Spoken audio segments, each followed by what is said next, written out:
শুভ সকাল প্রিয় শিক্ষার্থীরা, আশা করি তোমরা ভালো আছো। আমাদের আজকের পরিণতি ক্লাসে তোমাদের সকলকে স্বাগত জানাচ্ছি। আমরা আজকে যে অধ্যায়টি নিয়ে আলোচনা করব সেটি হলো পরিণতি প্রথম পত্রের তৃতীয় অধ্যায়। অধ্যায়ের শিরোনাম হলো মূল্যবোধ, আইন, স্বাধীনতা ও সাম্য। তোমরা ইতিমধ্যেই বিগত টপিক্সের উপরে ক্লাসগুলো সম্পূর্ণ করেছো।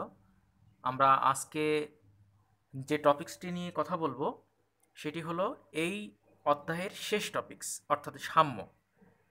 তাহলে আমাদের আজকের পাঠগুলো হলো সাম্যের সংজ্ঞা, অর্থ, সাম্যের বিভিন্ন রূপ বা শ্রেণীবিভাগ, স্বাধীনতায় সাম্যের গুরুত্ব। এই বিষয়গুলোর উপরে আমরা আজকের ক্লাসগুলো সাজাবো। আজকের ক্লাসে শিখন ফলগুলো হলো সাম্যের সংজ্ঞা ও অর্থ কি, দ্বিতীয় হলো সাম্যের বিভিন্ন রূপ বা শ্রেণীবিভাগ কি, 3 নম্বর হলো স্বাধীনতায় সাম্যের গুরুত্ব কি। একক কাজে প্রশ্ন, সাম্যের সংজ্ঞা ও অর্থ। আমরা প্রথমেই জেনে নিই যে সাম্য বলতে আমরা কি বুঝি বা সাম্যের সংজ্ঞা কি। সাম্য বলতে আমরা কিভাবে সাম্যকে আমরা মূল্যায়ন করতে পারি। সাম্য শব্দের অর্থ হলো সমান, অর্থাৎ বাংলায় যেটাকে বলা হয় যে লেভেল গ্রাউন্ড ফিল্ড, অর্থাৎ সমান করা। সাধারণ অর্থে সাম্য বলতে বোঝায় যে সব ধরনের মানুষ সমান। গণতান্ত্রিক ব্যবস্থায় নীতিগতভাবে স্বীকার করা হয় যে সকল মানুষই সমান, কিন্তু আমরা বাস্তবে কি দেখি? বাস্তবে দেখি যে সব মানুষ কিন্তু সমান নয়।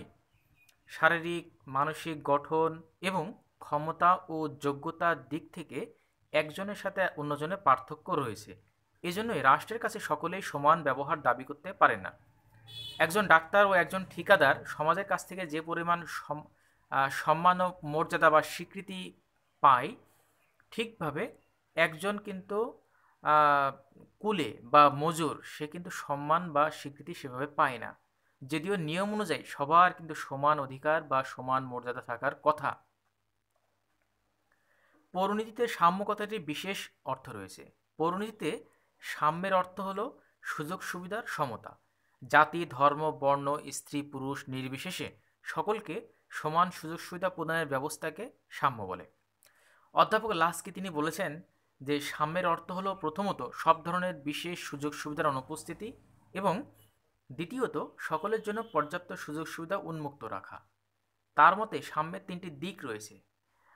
কে বলেছেন? অধ্যাপক লাস্কি। তিনি বলেছেন যে সাম্যের 3টি দিক রয়েছে। এই দিকগুলো কি কি আমরা এখন দেখি। যে এক হলো বিশেষ সুযোগ সুবিধার অনুপস্থিতি, অর্থাৎ কোনো অবস্থাতেই কোনো সুযোগ সুবিধা সেখানে থাকবে না। 2 নম্বর হলো পর্যাপ্ত সুযোগ সুবিধার সৃষ্টি, অর্থাৎ যে সুযোগ সুবিধা দরকার ততটুকুই সুযোগ সুবিধা কিন্তু থাকতে হবে, কিন্তু কোনো বিশেষ সুবিধা থাকবে না। অর্থাৎ যেখানে আমরা অনেক সময় বলি যে ডাক্তারের জন্য আমরা রোগী দেখা সিরিয়াল দিই, অনেক সময় আমরা বলি যে একজন বিশেষ ব্যক্তি আসছেন, ভিআইপি ব্যক্তি আসছেন, তার জন্য কোনো সিরিয়াল দরকার নেই, তিনি আগে রোগী দেখবেন অথবা ডাক্তার তিনি দেখাবেন।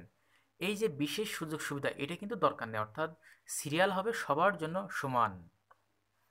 3 নম্বর হলো বেঁচে থাকার জন্য প্রয়োজনীয় বিষয়, সম্পদ ও দ্রব্যাদি জাতি, ধর্ম, বর্ণ, নারী পুরুষ নির্বিশেষে সমভাবে বন্টন করা। এ কে বলেছেন? অধ্যাপক লাস্কি বলেছেন। অধ্যাপক বার্কার তিনি বলছেন যে সাম্য কথাটির অর্থ হলো সুযোগ সুবিধা বা অধিকার বন্টনের ক্ষেত্রে কোনো প্রকার পার্থক্য সৃষ্টি না করা। তাহলে এই যে তাত্ত্বিকদের কথাগুলো আমরা শুনলাম, এদের কথাগুলোর উপর ভিত্তি করে আমরা এখন কি বলবো? যে সাম্য বলতে মানব জীবনের সেই পরিবেশ বা প্রক্রিয়াকেই বোঝায় যেখানে জাতি, ধর্ম, বর্ণ, নারী পুরুষ নির্বিশেষে সকল নাগরিকের সমান সুযোগ সুবিধা প্রদান করা হয়, সুষম পরিবেশ গড়ে তোলা হয় এবং সকলকে সমানভাবে আত্মবিকাশের সুযোগ প্রদান করা হয়। তাহলে সাম্য শব্দের ইংরেজি হলো ইকুয়ালিটি, অর্থাৎ ইকুয়ালিটি বলতে আমরা বোঝাচ্ছি যে সাধারণভাবে সকলকে সমান করা। আর সংজ্ঞা আমরা কি বলবো? যে সাম্য বলতে মানব জীবনের সেই পরিবেশ বা প্রক্রিয়াকে বোঝায় যেখানে জাতি, ধর্ম, বর্ণ, নারী পুরুষ নির্বিশেষে সকল নাগরিককে সমান সুযোগ সুবিধা প্রদান করা হয়, সুষম পরিবেশ গড়ে তোলা হয় এবং সকলকে সমানভাবে আত্মবিকাশের সুযোগ প্রদান করা হয়।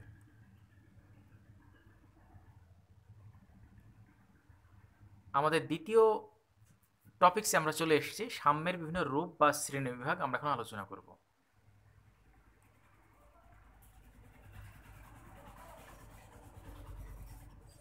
সাম্য একটি অখণ্ড ধারণা। সাম্যের কোনো প্রকারভেদ হয় না। যেমন অর্থনৈতিক সাম্য প্রতিষ্ঠিত হলে অন্যান্য সাম্য আপনা থেকেই প্রতিষ্ঠিত হতে পারে। তবুও বিভিন্ন ধরনের সুযোগের জন্য সাম্যকে নিম্নলিখিত উপায়ে শ্রেণীবিভাগ করা হয়ে থাকে।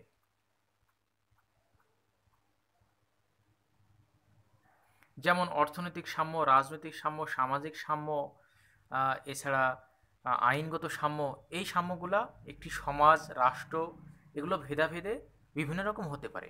অর্থাৎ এক সমাজে যেভাবে সাম্য মনে করা হয়, অন্য সমাজে সেটা সাম্য নাও মনে করা হতে পারে। তাহলে এটা সমাজ, রাষ্ট্র, অবস্থা, আইন, পরিবেশ সব কিছুর উপরে নির্ভর করবে এটা। আমরা এখন চলে যাব আমাদের তৃতীয় টপিকস, যে স্বাধীনতার সাম্যের গুরুত্ব কী। এটি কিন্তু বড় প্রশ্নের আকারে তোমরা বাসায় প্র্যাকটিস করবে। অর্থাৎ গ ও ঘ বিভাগের প্রশ্নে বিভিন্ন বোর্ড পরীক্ষায় এ ধরনের প্রশ্ন আসে, যে একটা গল্প উদ্দীপকের মাধ্যমে দেওয়া থাকলেও সাম্যের যে গুরুত্ব বা স্বাধীনতার সাম্যের গুরুত্ব কতটুকু, কিভাবে আমরা আলোচনা করব, কিভাবে মূল্যায়ন করব, কিভাবে বর্ণনা করব, বিভিন্নভাবে কিন্তু জানতে চাওয়া হয়। তাহলে তোমরা মূল বিষয়টাকে বোঝো, তাহলে তোমরা সব কিছু বুঝতে পারবে। স্বাধীনতা ও সাম্যের মধ্যে গভীর সম্পর্ক বিদ্যমান। আইন সাম্যকে অর্থবহ করে তোলে। রাষ্ট্র আইন প্রয়োগ করে অসাম্যকে দূর করতে পারে। সামাজিক, রাজনৈতিক, অর্থনৈতিক বৈষম্য দূর করতে যুগে যুগে অনেক আইন সহায়তা করছে। ভারতে আইন করে অস্পৃশ্যতা দূর করা হয়েছে। দক্ষিণ আফ্রিকায় আইন করে বর্ণভেদ প্রথা দূর হয়েছে। এবং পৃথিবীর অনেক দেশেই আইন করে সকল প্রকার অসাম্য দূর করার চেষ্টা করা হয়েছে এবং এখনও হচ্ছে। সাম্য স্বাধীনতার সম্পর্ক অত্যন্ত নিবিড়। সাম্য নিশ্চিত করার জন্য স্বাধীনতা প্রয়োজন। স্বাধীনতার শর্ত পূরণ না হলে সাম্য প্রতিষ্ঠিত হয় না। আবার স্বাধীনতাকে ভোগ করতে চাইলে সাম্য প্রতিষ্ঠা করতে হবে। তা না হলে দুর্বলের সাম্য সবলের সুবিধায় পরিণত হবে। সাম্য ও স্বাধীনতা একই সাথে বিরাজ না করলে গণতান্ত্রিক অধিকার ভোগ করার প্রশ্নই ওঠে না। সাম্য উঁচু নিচুর ভেদাভেদ দূর করে, আবার স্বাধীনতা সমাজের কোনো সুযোগ সুবিধাগুলো ভোগ করার অধিকার দান করে। অধ্যাপক কোলের মতে অর্থনৈতিক সাম্য ব্যতীত রাজনৈতিক স্বাধীনতা অর্থহীন। আর এই স্ট্রনির মতে স্বাধীনতা বলতে মানবতার নিরবচ্ছিন্ন সম্প্রসারণ বোঝায়, তাহলে সেই স্বাধীনতা সাম্যভিত্তিক সমাজেই শুধু সম্ভব। অধ্যাপক পোলার্ড তিনি বলেছেন যে স্বাধীনতার সমস্যার একটিমাত্র সমাধান রয়েছে, সাম্যের মাঝেই তা নিহিত। আদর্শ সাম্য হিসেবে স্বাধীনতার সুসমন্বিত রূপ প্রকাশ পায় 1776 সালে আমেরিকার স্বাধীনতার ঘোষণাপত্রে এবং 1789 সালে ফরাসি বিপ্লবের ঘোষণায়। সুতরাং বলা যায় যে স্বাধীনতা ও সাম্যের সম্পর্ক অত্যন্ত গভীর। স্বাধীনতা ও সাম্য একে অপরের পরিপূরক ও সহায়ক। স্বাধীনতা ও সাম্য একই সাথে বৃহত্তর পরিসরে ব্যক্তি ও সমাজ জীবনকে প্রভাবিত ও নিয়ন্ত্রণ করে। স্বাধীনতাকে অর্থবহ করতে হলে সাম্য থাকতে হবে। সাম্য না থাকলে ব্যক্তি তথা সমাজ জীবন পূর্ণতা প্রাপ্ত হয় না। সুতরাং স্বাধীনতা ও সাম্য বৃহত্তর পরিসরে ব্যক্তি ও সমাজ জীবনকে প্রভাবিত ও নিয়ন্ত্রণ করে থাকে। এজন্য বলা হয় যে স্বাধীনতা ও সাম্যের মধ্যে রয়েছে একটি দ্বিমাত্রিক সমগ্রতা।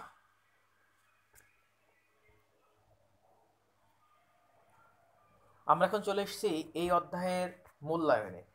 অর্থাৎ এই অধ্যায়ে বিভিন্ন রকম প্রশ্ন আমরা করেছি, মাল্টিপল চয়েস কোশ্চেন, এমসিকিউ, অনুধাবনমূলক বিভিন্ন প্রশ্ন। তোমরা এগুলো বাসায় মিলিয়ে পড়বে এবং সবার লাস্টে আমরা দেখিয়েছি সমাধান বা উত্তরপত্র, এগুলো তোমরা মিলিয়ে পড়বে। আমাদের আজকের ক্লাস এ পর্যন্তই। তোমাদের সকলকে ধন্যবাদ। আমরা আগামী ক্লাসে নতুন টপিকস নিয়ে হাজির হব, নতুন অধ্যায় নিয়ে। আমাদের এই অধ্যায়ে আমরা 4টা টপিকসই শেষ করলাম। তোমাদের বাড়ির কাজ থাকবে যে স্বাধীনতার সাম্যকে 21 সূত্রে গাথা আলোচনা করো। এই 2টা প্রশ্ন তোমাদের, অর্থাৎ আগেরটা স্বাধীনতা একটি এবং সাম্যে একটি, এই 2টা প্রশ্ন তোমাদের বাড়ির কাজ থাকবে। তোমরা উত্তর লিখে এটা আমার হোয়াটসঅ্যাপ আইডিতে পাঠিয়ে দেবে। তোমাদের সকলকে ধন্যবাদ। ভালো থেকো সবাই।